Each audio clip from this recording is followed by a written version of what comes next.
thank you for tuning in to Wednesday's edition of Quick Morning. I'm Samiksha Srivastava. Let's get started with the top stories.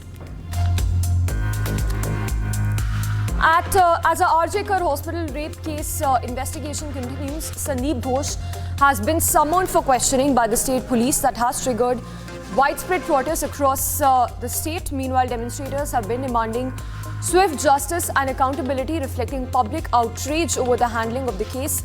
Further, in response to the mounting tensions, the BJP has organized a major protest in Kolkata's Sham Bazaar from 12 p.m. to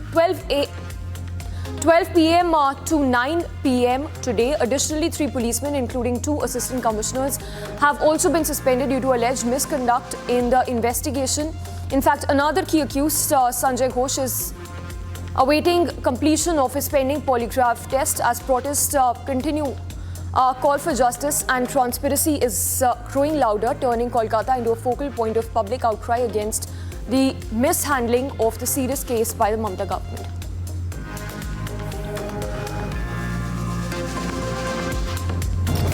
Prime Minister Modi is set to make a historic visit to Poland starting today, which would mark the first trip by an Indian Prime Minister to any country in 45 years. In Warsaw, the Prime Minister will meet President of Poland and hold discussions with the Prime Minister as well and engage with the Indian diaspora. Following his visit to Poland, Prime Minister Modi will then travel to Ukraine, which would make it the first visit by an Indian Prime Minister since diplomatic relations have grown since the year 1992.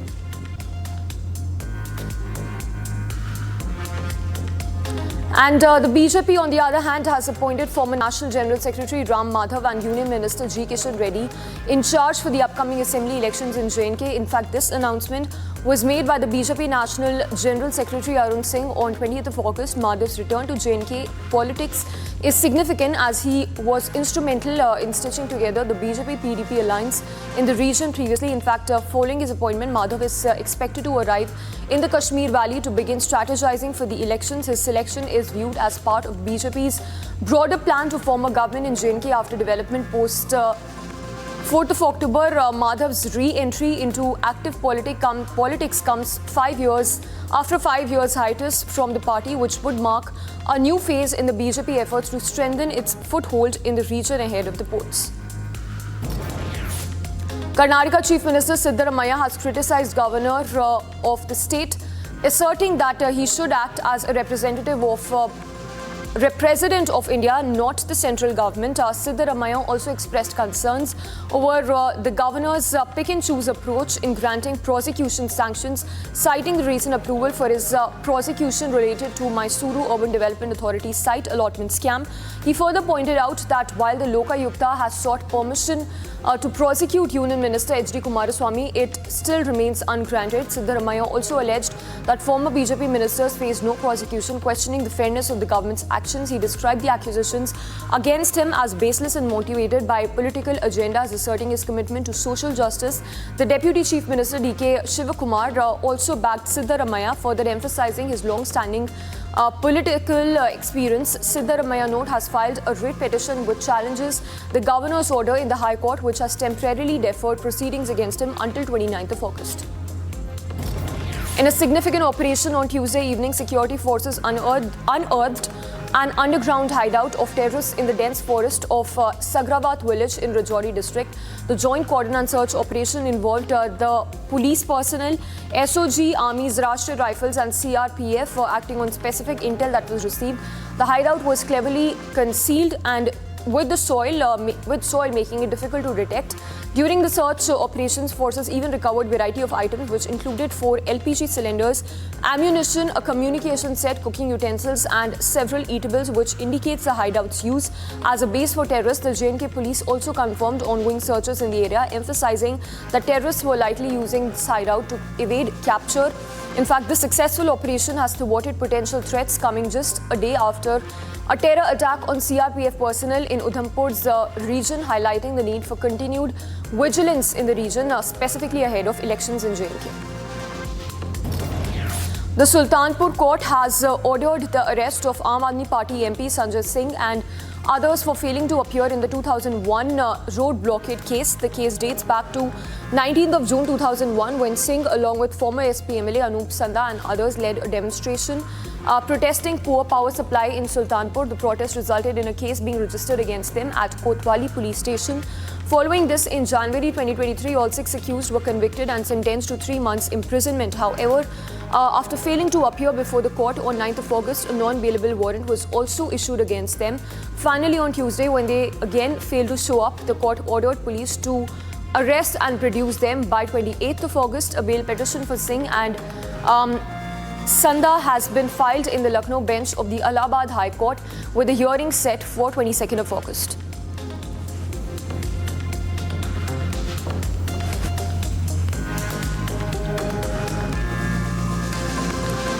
And let's now take a look at business stories that you're tracking back home and across the globe.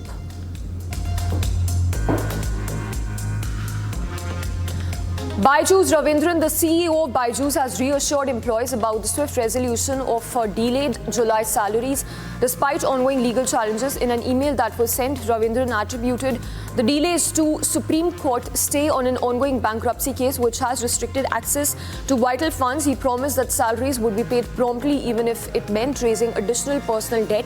Emphasizing his commitment to resolving the issue, addressing rumors about evading responsibilities, Ravindran even clarified his recent travels were for business and personal reasons, not to avoid legal obligations, highlighting the financial strain on BYU with more than 7,500 crore infused by the founders to sustain operations. His brother Riju Ravindran personally contributed 1,600 crore rupees towards salaries. In fact, despite these challenges, Ravindran expressed confidence in the company's future, announcing plans to launch BYU 3.0, which is an AI-driven educational platform.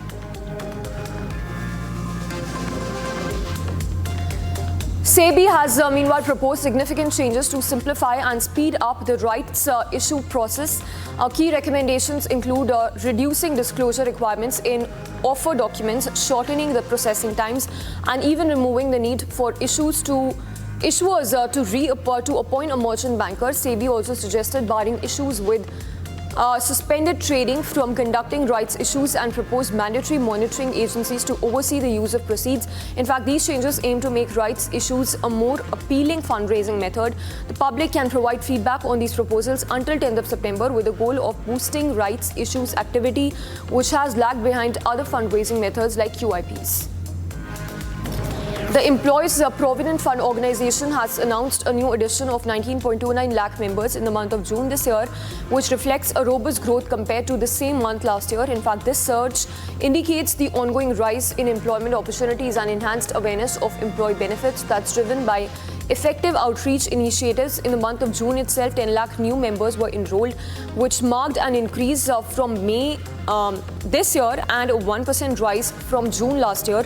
Notably, 59% of new members were in the age group 18 to 25 years, which signaled a trend of young first-time job seekers entering the organized workforce. Meanwhile, female participation has also showed improvement, with 3 lakh new female members joining, up 5.8% year-on-year. Major contributions came from Maharashtra, Karnataka, Tamil Nadu and Gujarat, in fact Haryana as well, which together accounted for more than 60% of net additions. In addition, the payroll data reflects positive growth across various sectors, particularly education, finance and services. India's Competition Commission has raised concerns over the $8.5 billion merger between Reliance and Walt Disney's media assets, fearing it could stifle competition in the entertainment sector. The merged entity would hold significant control over cricket broadcast rights, which is seen as a major issue due to its potential market dominance. The CCI has informed both companies of its worries, urging them to justify why a full investigation should not be launched. Antitrust experts had anticipated intense scrutiny as a merger would create India's largest entertainment industry company, that would outpace rivals like Sony and Netflix in the coming years. Despite the companies offering to divest a few TV channels, the CCI believes more concessions may be necessary to address competition concerns. The companies have been given 30 days to respond. Canada's inflation rate dropped to a 40-month low of 2.5% in the month of July, largely attributed to decreased costs in travel tours, passenger vehicles and even electricity, as reported by Statistics Canada. This marks the closest inflation that has come to the Bank of Canada 2% target since March of 2021. The consumer price index also rose by 0.4% month on month, matching expectations. The decline has fueled expectations that Bank of Canada may reduce its policy rate again in the month of September following recent cuts that brought the rate to 4.5%. The Canadian dollar edged up slightly after the report, while bond yields on 2-year government bonds fell. Despite these developments, the Bank of Canada is cautious as key inflation measures, including CPI median and CPI trim, hit their lowest levels since the month of April 2021. The ongoing drop in inflation may signal a softer economic outlook ahead.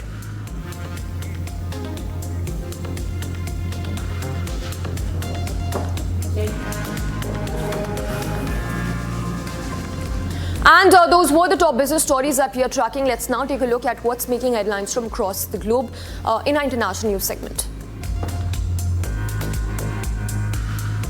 US Secretary of State Antony Blinken held a meet with the Qatar Emir Sheikh Tamim bin Hamad in Doha as part of ongoing diplomatic efforts to secure a ceasefire deal in Gaza region. However, Hamas has criticized the latest proposal, claiming it imposes new conditions from Israel. Directly from Prime Minister Netanyahu yesterday, and we hope and expect that Hamas will do the same. That's the critical next step. But once that happens, we also have to complete the detailed implementation agreements that go along with putting the ceasefire into effect.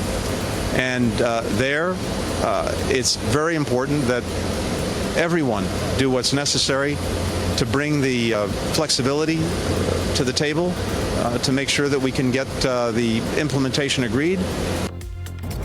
So while the US is trying to broker a deal between Israel and Hamas, families of hostages held in Gaza protested outside the Defense Ministry in Tel Aviv, demanding an immediate ceasefire between Israel and Hamas. This follows Israel's military recovery of 6 hostage bodies from Hamas attack that was launched on 7th of October last year. The protesters are calling for Israeli Prime Minister Netanyahu to agree to a ceasefire to bring the remaining hostages back home.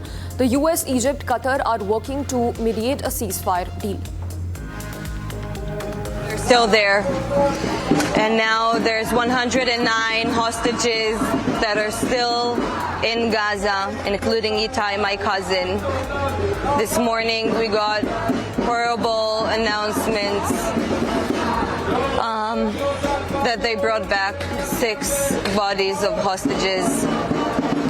5 of them, the families already knew that they were dead. Venezuelan opposition leader has requested the removal of President of Supreme Tribunal of Justice from investigating the disputed election results. Marquis argued that the electoral chamber president is not impartial due to political ties. Remember, President Maduro had called for an audit of election results following opposition disputes over his victory in the elections. At a convention in Chicago, protesters from the quote-unquote abandoned Biden movement unfurled a banner that read, "Stop arming Israel," this during President Joe Biden's speech at the Chicago convention. The protest was quickly shut down by convention attendees who supported the president. Republican vice presidential candidate J.D. Vance held a rally outside the county courthouse in Wisconsin. Kenosha was the site of protests against police brutality in 2020, where Illinois teen Kyle Rittenhouse shot 3 protesters. Vance even used a rally to criticize Vice President Kamala Harris' stand on crime and promised stricter measures and on immigration and drug offensive if elected to power. Very stark contrast between 2 approaches to police and 2 approaches to public safety in this race. We have Vice President Kamala Harris, who's really the acting president, because, we know Joe Biden isn't home, so somebody's calling the shots, and I guess it's Kamala. And what we have in Kamala Harris is a person who has said that she wants to defund the police. Do we want to defund the police out there? Meanwhile, the Pentagon is currently asserting Ukraine's long-term goals in the Kursk region in Russia following their recent incursion into Russian territory. This unexpected move by Ukraine is shifting the dynamics of the Russia-Ukraine conflict and boosting the morale among the Ukraine's war-weary population. Pentagon spokesperson even noted that Russia is struggling to respond effectively to this. Ukrainian forces, meanwhile, have reportedly damaged or destroyed key bridges in this region in the ongoing conflict that rages on for over 2 years. And have the discussions with the Ukrainians in terms of their focus. You heard President Zelensky say it was to create a buffer zone. So we're having those conversations to learn more about what their objectives are. Again, if you take a step back from a U.S. perspective, our focus continues to be enabling Ukraine to be a free and sovereign country that can deter Russian aggression in the future. And so that continues to be our focus. Russian President Vladimir Putin held a meet with representatives from the Mother of Beslan Association that marked the anniversary of Beslan school siege. Now, during this meeting, President Putin even addressed Russia's current security challenges and claimed that Russia's enemies are working to destabilize the country, drawing parallels between past and present threats. But President Putin also assured that the country is equipped to overcome any such threats. Note, it was on 1st of September 2004 that terrorists took over a school in Beslan region, holding over 1,100 people. Russian special forces ended the siege 2 days later, but the attack resulted in 334 deaths, which included 186 children. Panama has deported 29 Colombians on a flight funded by the United States, which marked the first deportation under a new agreement inked between the two countries. These Colombians had entered Panama region illegally through a Dadian jungle forest, a common route for migrants. Currently, Panama cannot deport Venezuelans due to strained ties between Venezuela and the country following Panama's refusal to recognize the results of Venezuela's recent elections that were held. Chinese Premier Lee Hsien met with Vietnamese leader To Lam in Beijing to discuss strengthening cooperation between China and Vietnam. Lee emphasized China's commitment to enhance mutual trust, security, and practical cooperation with Vietnam. This meeting is part of China's broader effort to deepen its ties with its neighboring countries and manage differences as well.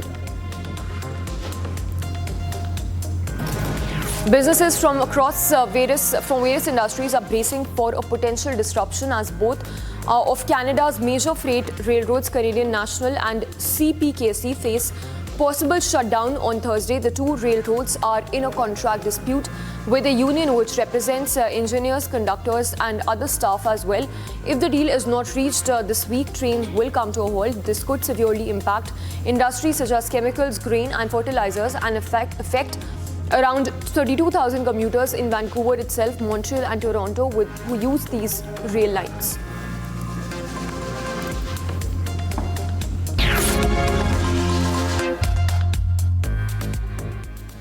Welcome back. You're watching Quick Morning. I'm Samiksha Srivastava. Let's now take a look at the top sports stories from across the globe. Australian tennis player Nick Kyrgios has called for a 2-year ban for Italian tennis player Jannik Sinner following Sinner's recent doping controversy. Sinner, who won the Australian Open earlier this year, tested positive for a banned substance, but the International Tennis Integrity Agency cleared him. Citing accidental intake, Sinner has since apologized and pledged to adhere strictly to anti-doping rules.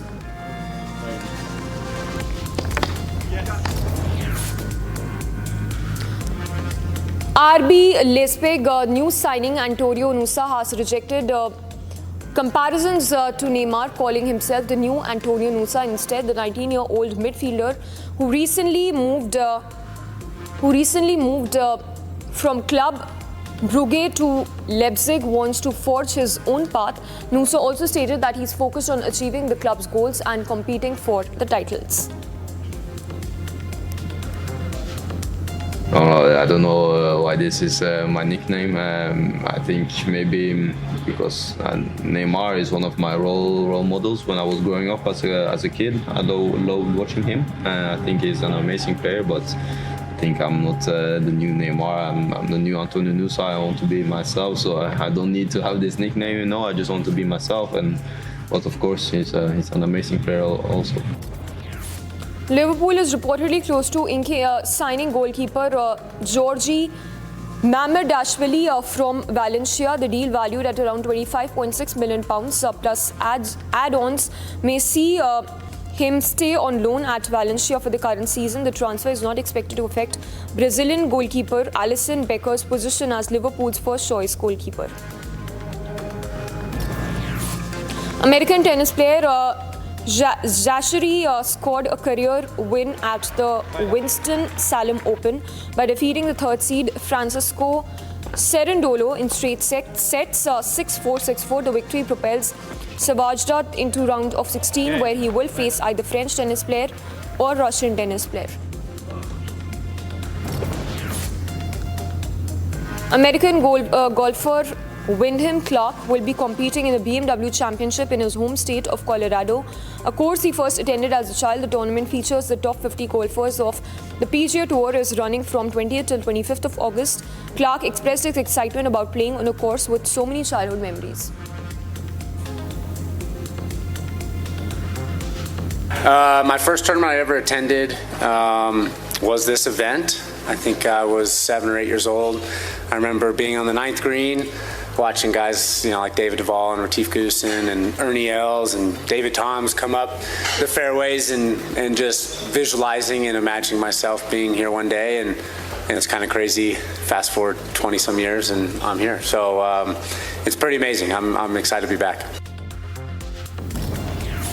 Slovenian racing cyclist Primož Roglic claimed the leader's red jersey in Spanish Vuelta after winning a thrilling sprint in the line of the fourth stage.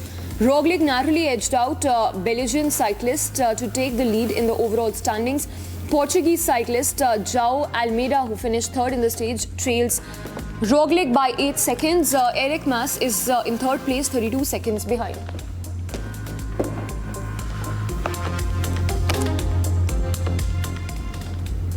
And those were our top sports stories. Let's now take a look at what's making news from the world of entertainment.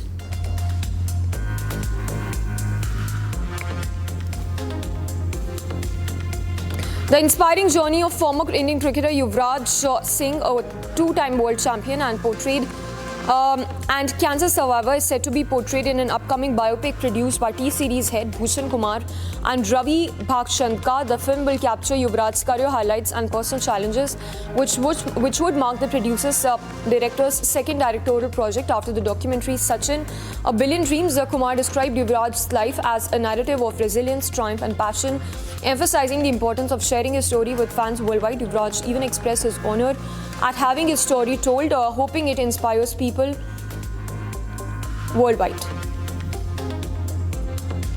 Renowned musician Uttam Singh and playback singer K.S. Chitra are set to receive the National Lata Mangeshkar Award from the MP government on 28th of September. Uttam Singh will be honoured for the year 2022, while Chitra will receive the award for 2023. The award ceremony, conducted annually on Mangeshkar's birth anniversary, will take place at a newly built auditorium that's dedicated to the legendary playback singer. The mega Kannada film of Kantara starrer Rishabh Shetty has been facing backlash after suggesting that Bollywood portrays India in a negative light. While promoting his upcoming film Laughing Buddha, Rishabh remarked that Hindi films often show the country in a negative light, which sparked significant controversy online. He further emphasized his pride in representing his nation, state and language positively on global stage, contrasting this with Bollywood's approach. Rishabh's comments come shortly after he won the Best Actor award at the 70th National Film Awards for Kantara. Fans of Blackpink and Taylor Swift have been buzzing with excitement over potential collaboration rumors. Speculation did the rounds after Blackpink member Lisa expressed her admiration for Swift, lauding her and praising her ability to perform solo for 3.5 hours. Lisa's enthusiasm for Swift was showcased during her attendance at Swift's Eras Tour concert in Singapore earlier this year. Zoe Kravitz's directorial debut Blink Twice explores power dynamics between men and women inspired by her own experiences. The psychological thriller follows Erida, a waitress portrayed by Naomi Aki, who, along with a friend, is invited by tech billionaire Slater King to his luxurious private island.